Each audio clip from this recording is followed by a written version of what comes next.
अस्सलामुअलैकुम एवरीवन, क्या हाल चाल है आप सबके। आई होप कि सब बिल्कुल ठीक ठाक होंगे। तो लास्ट व्लॉग में आपने देखा था कि मेरी फ्रेंड आई थी मेरे घर और वो मेरे लिए चॉकलेट बन्स बेक करके लाई थी। तो आज ना मैंने और अब्दुल्ला ने ब्रेकफास्ट में यही चॉकलेट बन्स एंजॉय किए।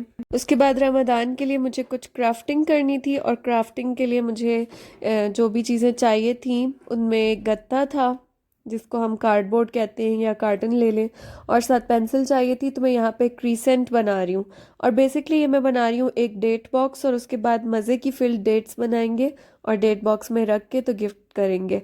अच्छा, ये इतना ज़बरदस्त आइडिया है, इतना प्रेजेंटेबल और इतना ब्यूटीफुल लगता है ना।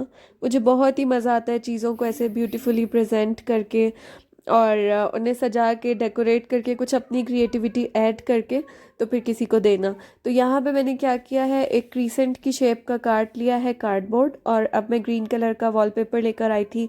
अगर आपके पास वॉलपेपर नहीं है तो आप कोई भी क्रेप पेपर, गिफ्ट पेपर कुछ भी यूज़ कर सकते हैं। तो मेरे पास ग्रीन कलर का ये अवेलेबल था तो मैंने ये ले लिया, और उसके बाद इसको भी क्रीसेंट की शेप का काट के तो मैं ऊपर से लगा रही हूँ। अच्छा, बच्चे सारे इतने एक्साइटेड हुए हुए ना ये सब देख के। माशाल्लाह से बच्चों की भी ईद हुई हुई है, उनको भी क्राफ्टिंग में और डीआईवाई चीज़ों में ना बहुत मज़ा आता है। तो बस ये हमारे क्रीसेंट्स रेडी हो गए हैं। आई डोंट नो हम क्रीसेंट्स को रमज़ान से क्यों मतलब मिलाते हैं या ईद से क्यों मिलाते हैं, शायद ये ईद का चांद है कि रमज़ान का चांद है। खैर, अब इन क्रीसेंट्स की ना बाउंड्री बनानी है क्योंकि हम इसका बॉक्स बनाने जा रहे हैं। तो बाउंड्री के लिए ना मैंने जो कॉर्नफ्लेक्स वाला डब्बा होता है उसके ना पतले पतले स्ट्रिप्स काट लिए, और अब मैं स्ट्रिप्स को ना अच्छे से कवर कर लूँगी इस जो मैंने ग्रीन कलर का चमकीला सा स्टिकी पेपर लिया है इससे। इस मुझे लग रहा है कि वॉलपेपर, अब आई डोंट नो ये इसको क्या कहते हैं तो खैर उसके बाद ना हम इसको ग्लू गन से या समद बॉन्ड या एल्फी से ना साइड पे अच्छे से ना बाउंड्री की तरफ पेस्ट कर देंगे। तो अब ये देखिए, जो भी पतली सी स्ट्रिप थी जो हमने कवर की थी पेपर से, उसको हम क्रीसेंट की साइड पे लगा देंगे। अच्छा, क्रीसेंट की साइड पे ना अच्छी तरह से एल्फी लगानी है, और एल्फी के साथ तो हम बड़े एहतियात से काम करते हैं तो आप सभी को आइडिया होगा। और उसके बाद ना इसे अच्छे से जोड़ के तो साइड पे रख देना। उसके बाद बना लेते हैं अपनी डेट्स। आज हमारे घर में थोड़ी रौनक शौनक लगी हुई है, और जैसे कि आप देख सकते हैं वहाँ पे पड़े हुए हैं आमंड्स, ये पड़ा है कोकोनट पाउडर, और ये है तिल, और ये सब हमने डेट्स फिल करके रखी है मैंने और बच्चों ने। ये हैं आमंड्स जो हम फिल करे थे। सबसे पहले हमने एक साफ़ सुथरा डाल लिया। डेट का पेस्ट अगर आपको अवेलेबल है तो आप डेट का पेस्ट रख लें, नहीं तो आप डेट्स भी ले सकते हैं, मैंने काफ़ी सारे। तो फ़िलहाल हम ज़बरदस्त सा मिक्सचर बनाएंगे कोकोनट का और कंडेंस मिल्क का, और जो फिल्ड डेट्स हैं उनको हम कोट करते हैं आमंड पाउडर और डिफरेंट चीज़ों से। अच्छा, मैं आपको दिखाती हूँ, ये है ना आमंड सिल्वर्ड, और यहाँ पे मेरे पास है आमंड पाउडर।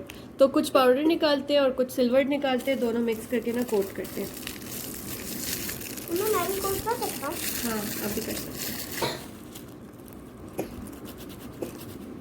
तो जो लोग डाइट कॉन्शियस हैं या हेल्दी डाइट लेते हैं उनके लिए भी ये बहुत ही ज़बरदस्त सी मिठाई है, क्योंकि इसमें बिल्कुल भी ऑयल, शुगर, ऐसी कोई भी अनहेल्थी चीज़ यूज़ नहीं हुई हुई, और इसके अंदर ड्राई फ्रूट्स हैं, डेट्स हैं।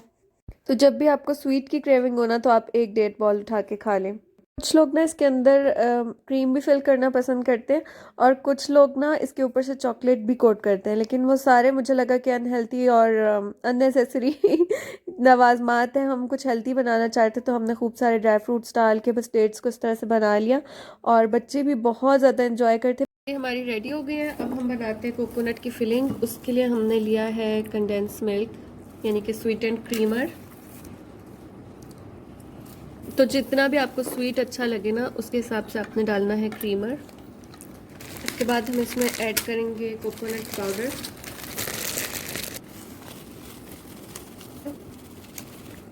और इसको मिक्स कर लेते हैं। तो ये देखिए इस तरह से हो गया। अब इसको फिल करते हैं। अच्छा, इस वक्त ये सिचुएशन है, बहुत डिफरेंट तरह की सारी चीज़ें जो है तैयार हो गई हैं, और घर जो है ना बिखर गया है पूरा इससे। और यहाँ पे ना अब्दुल्ला और ज़ारा सेट कर रहे हैं इन चीज़ों को दोनों मिल के, और कोई 20 बार इन्होंने हाथ धोए हैं बीच में। चले जी, इसको जल्दी से करते हैं वाइंड अप। अच्छा, उसके बाद ना हम लोग गए थे कुछ पैसे डिपॉजिट करने बैंक पे। तो यहाँ पे हम किसी भी टाइम पैसे डिपॉजिट कर सकते हैं, क्योंकि बहुत ही कॉमनली यहाँ पे मनी डिपॉजिट एटीएम भी अवेलेबल होते हैं जहाँ पे आप करेंसी को आराम से डिपॉजिट कर दें। यूजुअली पाकिस्तान में ये चीज़ शायद इतनी कॉमन नहीं है, या शायद मैं इतने साल से नहीं हूँ पाकिस्तान में तो मुझे नहीं था आइडिया। बहरहाल यहाँ पे ये सिस्टम्स है। यहाँ पे मेरे हस्बैंड मशीन में डाल रहे हैं रिंगिट्स, और इनकी ना एक रेंज है, एक दफ़ा में इतने डालने हैं, और जब वो रेंज पूरी हो जाती है तो बाकी रिंगिट्स ये लोग वापस कर देते हैं। फिर उसको नेक्स्ट क्या कहना चाहिए नेक्स्ट टाइम डिपॉजिट करना पड़ता है। तो यहाँ पे आप मशीन देखें ज़रा, एटीएम या फिर कैश डिपॉजिट मशीन। अच्छा, इससे ना कैश निकलता नहीं है, और इसमें सिर्फ 50-50 रिंगिट के नोट ही आप डिपॉजिट कर सकते हैं। तो खैर यहाँ पे ये दिन ख़त्म हो गया था। अब नेक्स्ट डे मुझे देना है खाना भी, और उसके बाद मुझे अपना केराटिन ट्रीटमेंट भी करवाना है। क्या बोल रही थी? Hello hello. हाय गाइस, अस्सलाम वालेकुम। क्या हाल है आप सबका? आई होप आप सब बिल्कुल ठीक ठाक होंगे। और आज मैं आई हूँ अपने बालों की रीबॉन्डिंग कराने के लिए, तो जा रही हूँ सैलून की तरफ। तो बीच में यहाँ पे एक रेस्टोरेंट से गुजर रही थी, मुझे ख्याल नहीं आया, मैं आप लोगों से बात करते करते इसकी लाइन में आ गई, और हमारे सैलून आ गया है। तो चले चलते हैं। अच्छा, अपनी फ्रेंड के साथ बुकिंग करने का और साथ ट्रीटमेंट करवाने का ना मज़ा ही अलग है। किस तरह है?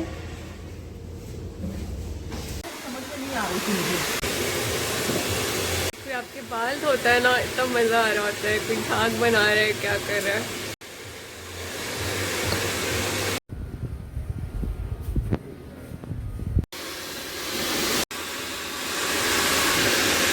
हाँ यार, हाँ।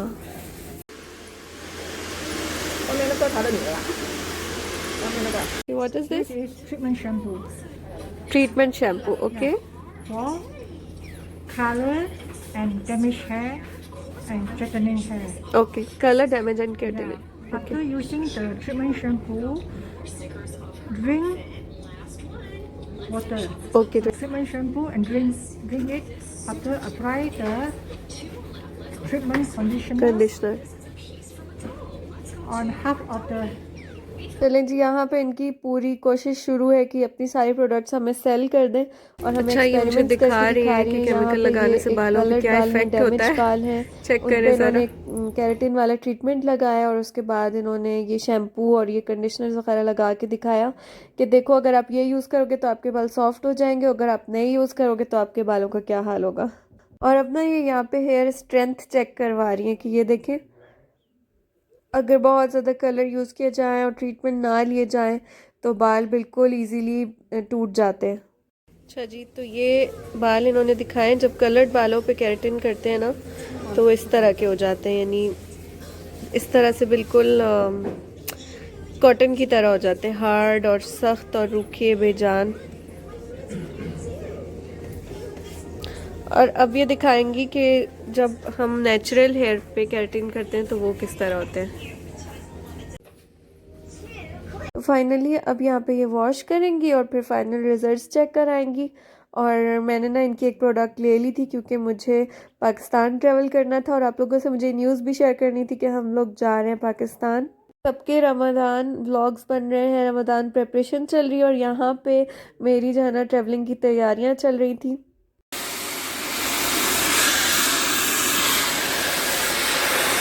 मुझे एक फ्री गिफ्ट मिला है, virus removing card shelter, 30 days. Last for 30 days, और इट इज़ 10 रिंगिट ईच, पर मुझे मिला है फ्री में।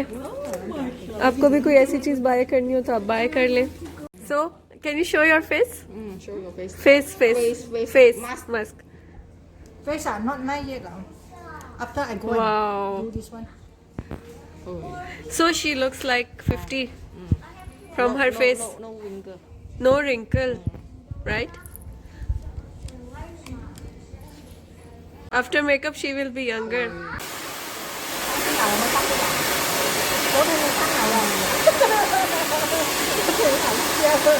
चलें जी, केराटिन यहाँ पे मेरा कंप्लीट होता है, और अब मैं आपसे आज का कोई व्लॉग नहीं शेयर करूँगी, अब मैं नेक्स्ट डे का व्लॉग शेयर करूँगी। केराटिन कंप्लीट करने के बाद हमने पिज़्ज़ा खाया था, और नेक्स्ट डे मुझे खाना बना के थोड़ा सा डिस्ट्रीब्यूट करना था। आज जो है ना जाने में हमारे सिर्फ 3-4 डेज़ रह गए हैं, और ये मैंने पुलाव बनाया है, बहुत सारा पुलाव है।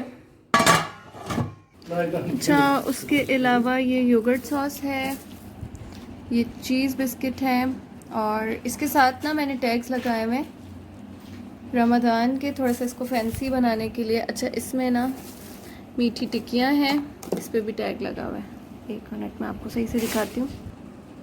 हाँ जी, तो ये मीठी टिक्कियाँ हैं और साथ रमज़ान मुबारक के टैग्स मैंने ऑर्डर किए थे। अच्छा, ये DIY डेट बॉल्स हैं जो मैंने खुद बनाई थी। अब्दुल्ला थोड़ा सा हटो, रोशनी नहीं आ रही।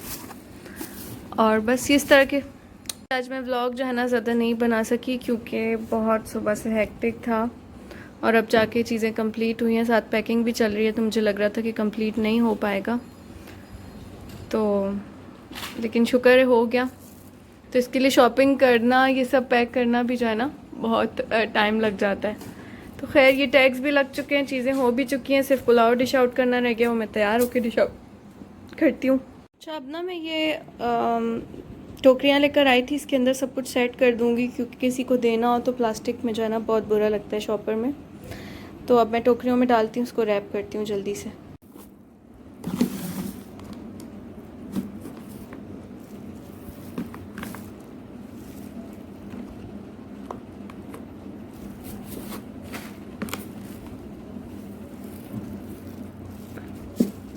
सेटिंग कुछ इस तरह की बनी है। एक ये पुलाव का डब्बा हो गया, एक ये हो गया, ये डेट बॉल्स हो गए, ये नीचे चीज़ बिस्किट्स हो गए, और योगर्ट सॉस देखती हूँ मैं कहाँ पे एडजस्ट करना है, तो बस मैं जल्दी से अब जाके ना रेडी हो जाती हूँ।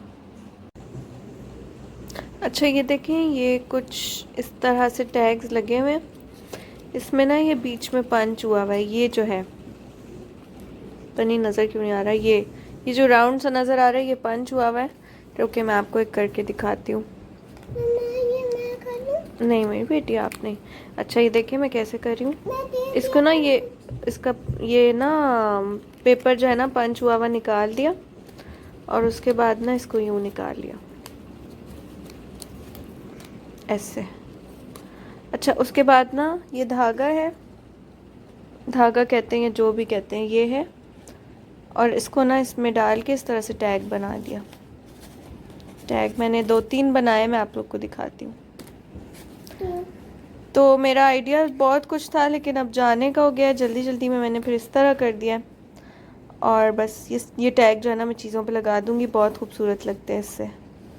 कुछ मैंने ईद के लिए भी प्लान किए थे, तो यहाँ पे कुछ ईद मुबारक के टैग्स भी हैं, लेकिन आप क्या कर सकते हैं, ईद पे तो हम यहाँ पर नहीं है। शायद मैं इसको ले जाऊँगी, वहाँ पर काम आ जाएंगे। क्या ख्याल है आप लोग का इस बारे में? देखिए, इस तरह से मैंने लिख ली हैं ये सारी चीज़ें, बस इन्हें मैं काट के स्क्वाश टेप से बॉक्सेस के ऊपर लगाऊंगी।